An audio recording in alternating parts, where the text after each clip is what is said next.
আজ আমি একটা অন্য রকমের গল্প নিয়ে এসেছি। গল্পের নাম গল্প ১০০ বার পড়ে যাও, ১০১ বার দাঁড়াও।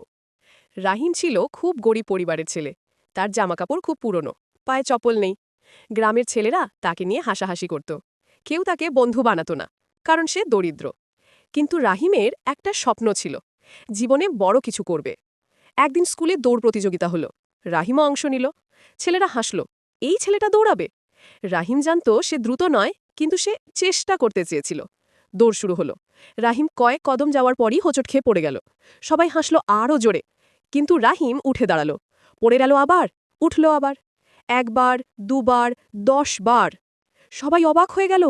শেষে সে দৌড় শেষ করল, যদিও সবার পরে। শিক্ষক এগিয়ে এসে বললেন, তুমি প্রথম না হলে কিছু যায় আসে না। তুমি হারোনি। হার মানে পড়ে যাওয়া নয়, উঠে না দাঁড়ানোই আসল হার। বছর কেটে গেল। রাহিম প্রতিদিন একটু একটু করে দৌড় অনুশীলন করত। সকালে উঠে দিত, খালি পায়ে দৌড়াত। শরীর দুর্বল হলেও থামত না।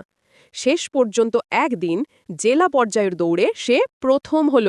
গ্রামের সব মানুষ বিস্ময়ে তাকিয়ে রইল।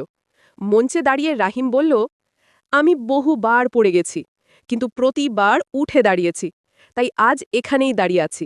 মনে রাখবেন, ১০০ বার পড়ে গেলেও ১০১ বার দাঁড়ালেই জয় আপনার। আমার গল্প ভালো লাগলে বেশি বেশি লাইক, কমেন্ট ও সাবস্ক্রাইব করবেন।